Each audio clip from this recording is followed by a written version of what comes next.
katrabaho si Coco, no? Kasi we heard na as a director, talagang on the spot siya gumagawa minsan ng script. And kamusta siyang katrabaho? Masarap, mahirap. Mahirap in a sense na because he works hard. Yes. Demanding ba siya sa director? Hindi po, he works hard. And wala naman pong trabaho madali. Ang sa akin, kaya yun ang nakukuha ng audience ng tao kasi pinagtatrabahuhan at pinag-iisipan. Hindi sa amin pwede yung pwede na. Tama. At nakikita naman po siguro sa produkto at sa resulta. Yung ganon. Masarap kasi ang dami mo na natututunan. Masarap kasi alam mo na if you work hard, may kapalit. Diba? Okay, you reap yes. also. You know, people, the audience love it. Diba? Tapos yun, diba? Number one siya, yung ganon. Totoo yun. Oo. Masipag siya, tsaka napakabait. Honestly, napakabait. Lagi ako naiiyak pag binibigyan niya ng pagkakataon ang mga tao, hindi lang artista ha, kahit crew, kahit staff, yung awalan trabaho, tapos kapatawag niya. How long have you been with Batang Quiapo? It's been 3 years now, ma'am, but I've known the person matagal na po. So, sobrang proud ako, tsaka sobrang proud ako at happy.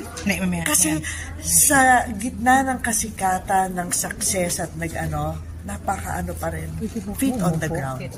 Hindi lang nga madali. Mahirap. Pero wala naman madali. Pero hindi ba kayo na-culture shock nung walang script? Tapos hindi, actually, mayroon ba? Meron naman. Nakaka-challenge siya sa artist. Kasi ibig sabihin, hindi ka pwedeng petex-petex lang. Dapat hindi ka pwedeng pupunta sa set na antok-antok, galing sa prepared pa rin. Dapat prepared ka, ginawa mo assignment mo, kilala mo ang character mo. Totoo yan. Ma'am, anong feeling Kasi may mga fans na rin kayo ni Christopher De Leon. Ano kasi reaction ng dad? Ay, abangan. Okay. Ay, meron kami malaking pasabog. Okay. Di ba, Mon? Anong feeling, ma'am? Kinikilig pa yung maraming nanonood sa inyo? Nakakatuwa.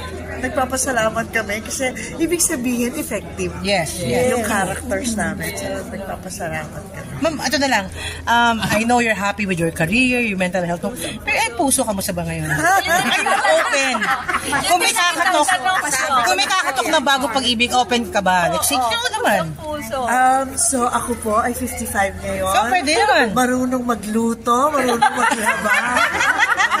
Napakagaling ko po mag-alaga ng puso. So, open naman, ma'am. Let's say open naman. Oo naman.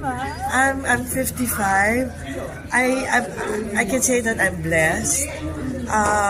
It can be happier. Okay. If you have someone to take care of your heart and someone to take care of another heart. Yes. Ma'am, LT nga, saka si Sir, happy di ba? Under age pwede, di ba? Pwede naman, di ba? Lahat naman, pwede naman. Maraming salamat.